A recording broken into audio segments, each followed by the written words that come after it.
December 7th, 1941. The United States Pacific Fleet is a graveyard of twisted steel and burning oil. From the Philippines to Singapore, the Empire of Japan seems unstoppable. With its battleships at the bottom of the harbor, America is on its knees, facing a war across the largest ocean on Earth with a broken sword. How do you fight an empire that controls the seas? You don't fight them on the seas. You fight them from beneath. The strategic problem was staggering. Japan was an island nation, utterly dependent on a constant flow of oil, rubber, and food from its newly conquered territories. To win, America had to cut these supply lines. The only tool that could even attempt this, that could sneak past the powerful Imperial Japanese Navy, was the submarine. But the pre-war American submarine force was a joke. They were saddled with aging S-boats, coastal patrol subs that were noisy, cramped, and couldn't dive deep enough to escape modern destroyers. They lacked the range to cross the Pacific, let alone patrol it for weeks on end. They were relics of a different era, sent to fight a new kind of war.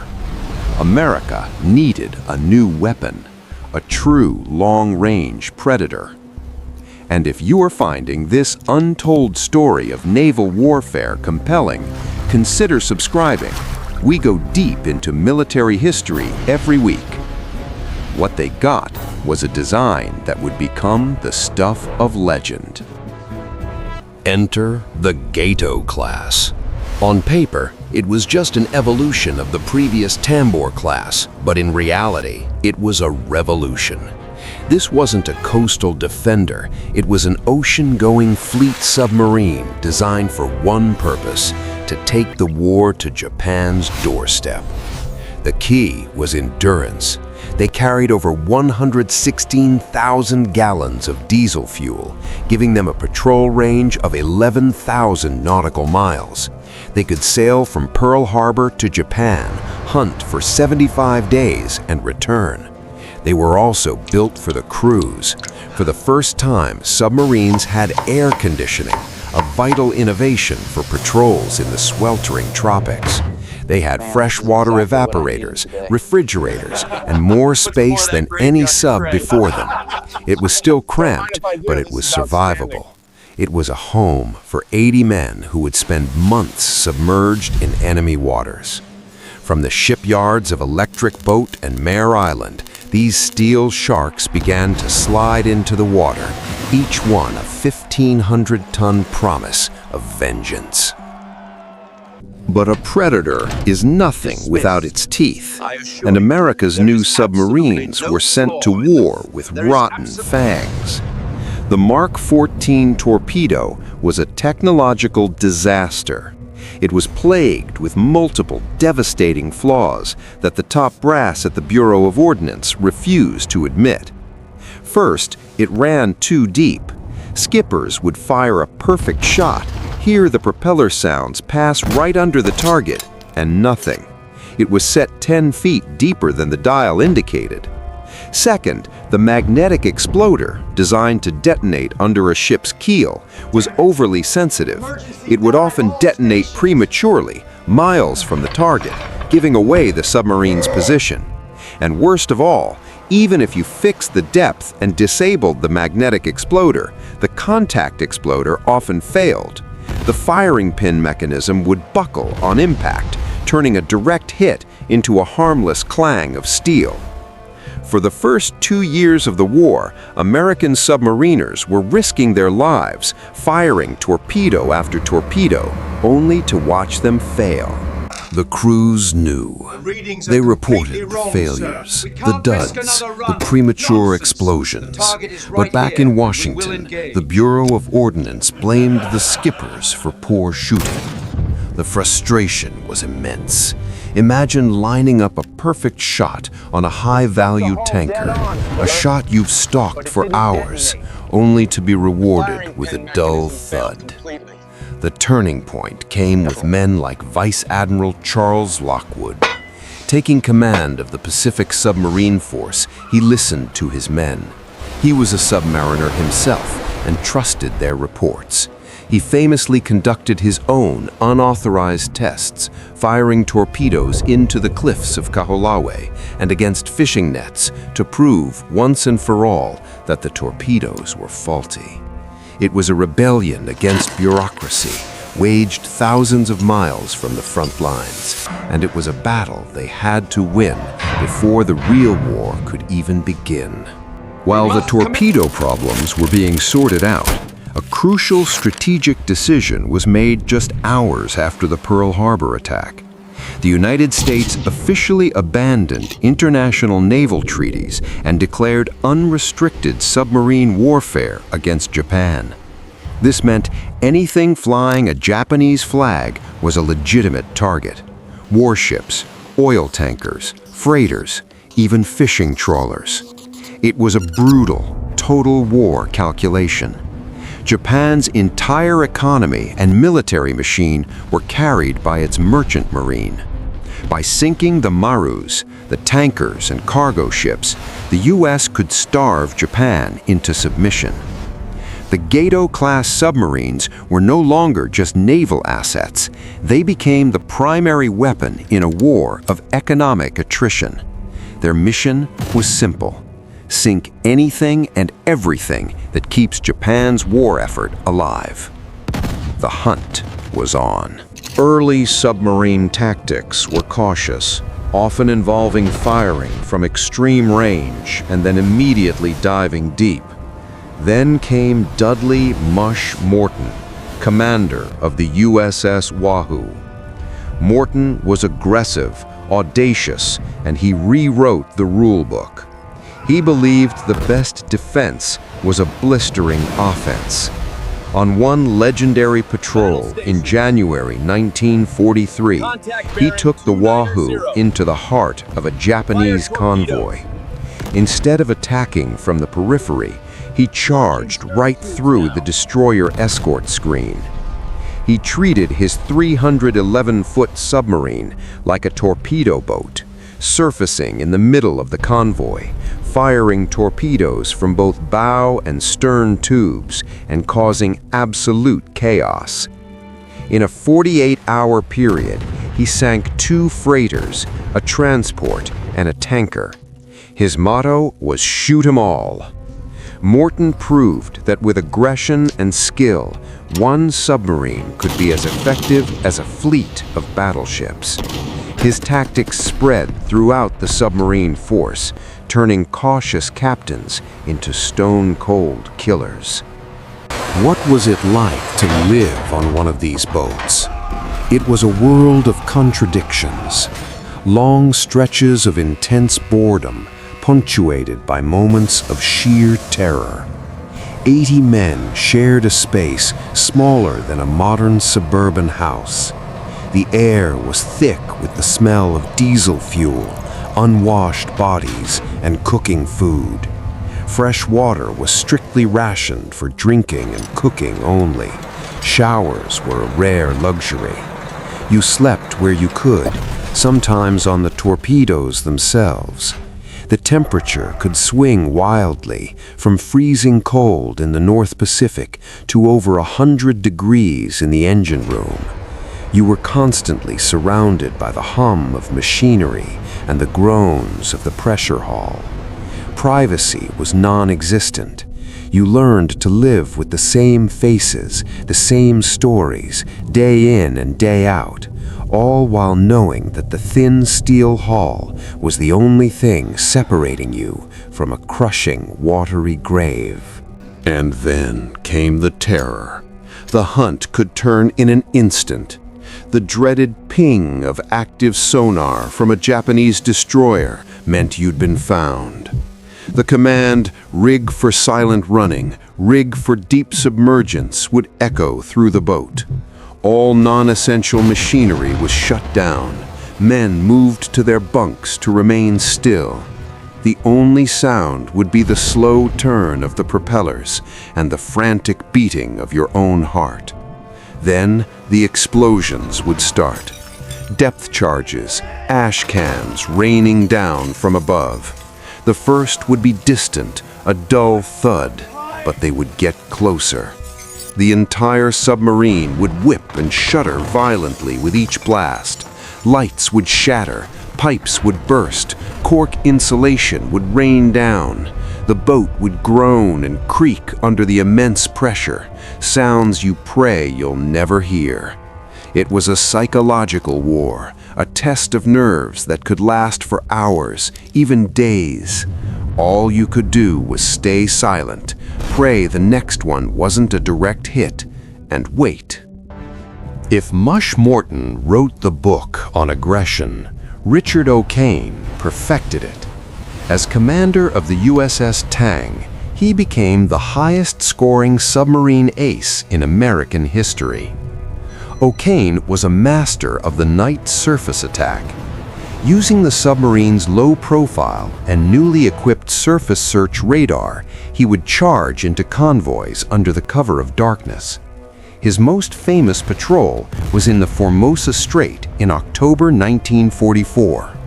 In a series of breathtakingly daring attacks, O'Kane and his crew sank an incredible number of ships. They weaved through escorts, firing torpedoes and dodging gunfire, reloading their tubes at a frantic pace. In one night, they fired all 24 of their torpedoes. But the Tang's story also ends in tragedy. The final torpedo of that patrol, a faulty Mark 18, made a circular run and struck the Tang itself, sinking it in minutes. O'Kane and 8 others survived, only to be picked up by the Japanese and endure the horrors of a POW camp. It's a stark reminder of how thin the line was between victory and disaster. The Gato-class subs weren't just killers, they were also saviors. As the American air campaign against Japan intensified, B-29 bombers had to fly thousands of miles over open ocean.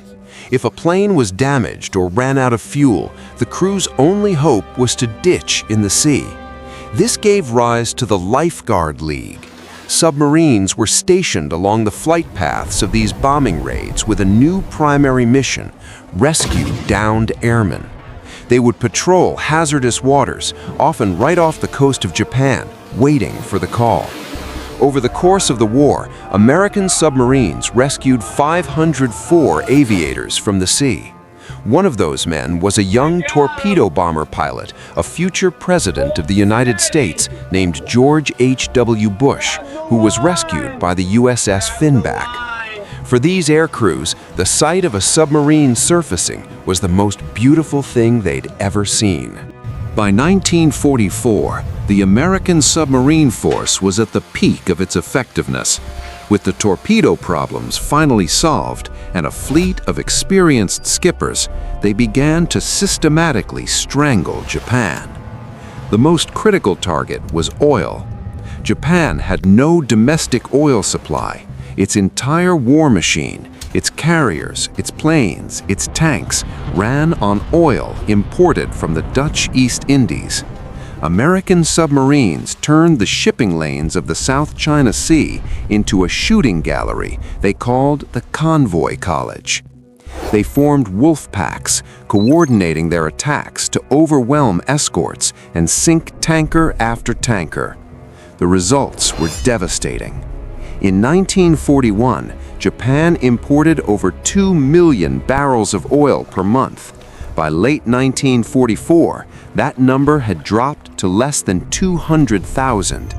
The once mighty Imperial Japanese Navy was literally running out of gas, often confined to port, not for lack of ships, but for lack of fuel. It wasn't just oil.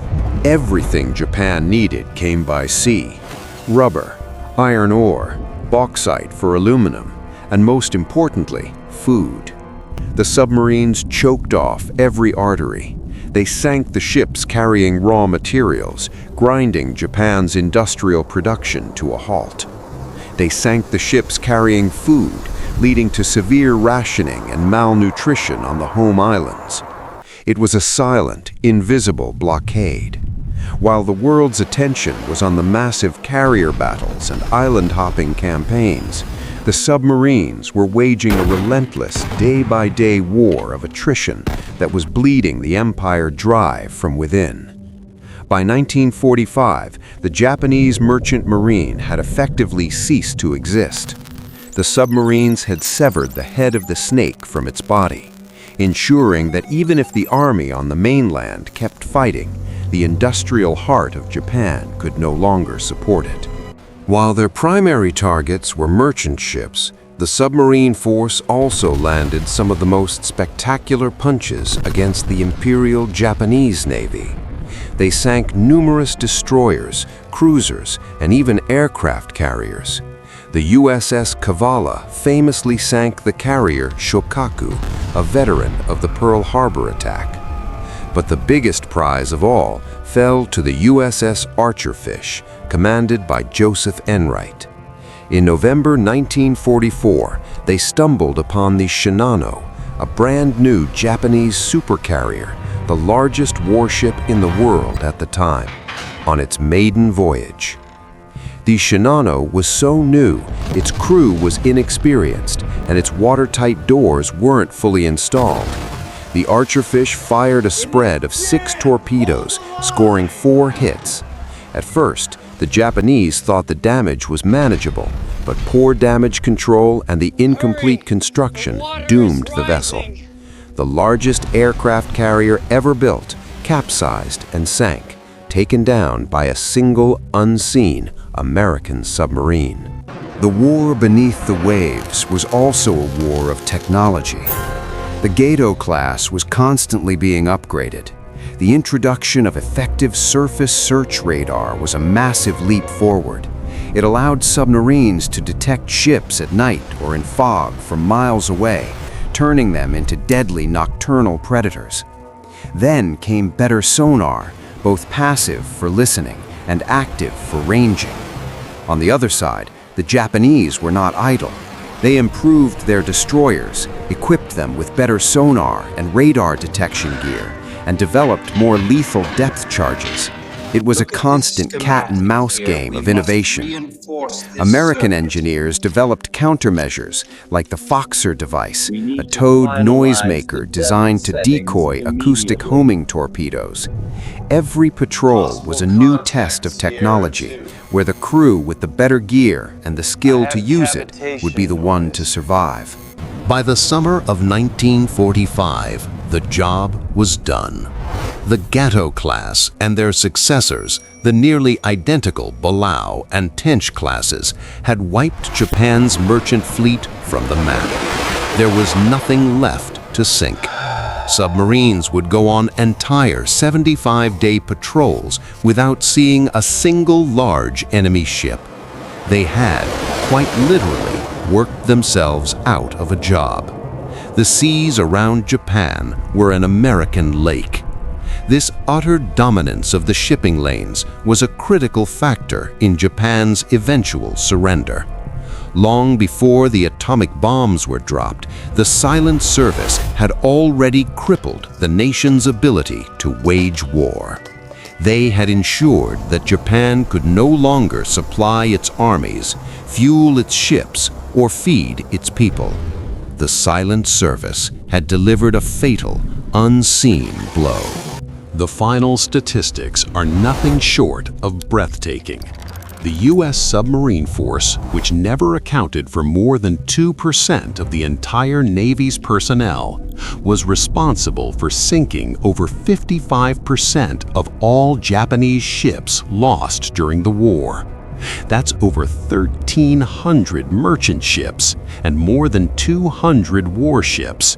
5.3 million tons of steel sent to the bottom of the Pacific. They destroyed more of the enemy's Navy and Merchant Marine than all other branches of the armed forces combined. No other weapon system, no other branch had such a disproportionately massive impact on the outcome of the war. For an investment of less than 2% of the naval force, America received an incredible return that arguably shortened the war by years and saved hundreds of thousands of lives. But this incredible victory came at a terrible cost. The Silent Service paid the highest price of any branch in the American military. 52 U.S. submarines were lost during World War II, taking 3,506 men with them on their final patrol. The casualty rate for submariners was nearly 22%, the highest of any service. For every 5 submariners who went to war, 1 did not return. These men knew the risks. They volunteered for the most dangerous duty in the Navy, accepting that if things went wrong, there would be no rescue, no escape. They were entombed in their steel coffins, forever on eternal patrol. Their sacrifice was as immense as their contribution. The Gato-class and its successors didn't just win the war in the Pacific, they defined the future of undersea warfare. They proved that a submarine was not just a coastal defense vessel, but a premier strategic weapon capable of projecting power across oceans and bringing an industrial nation to its knees.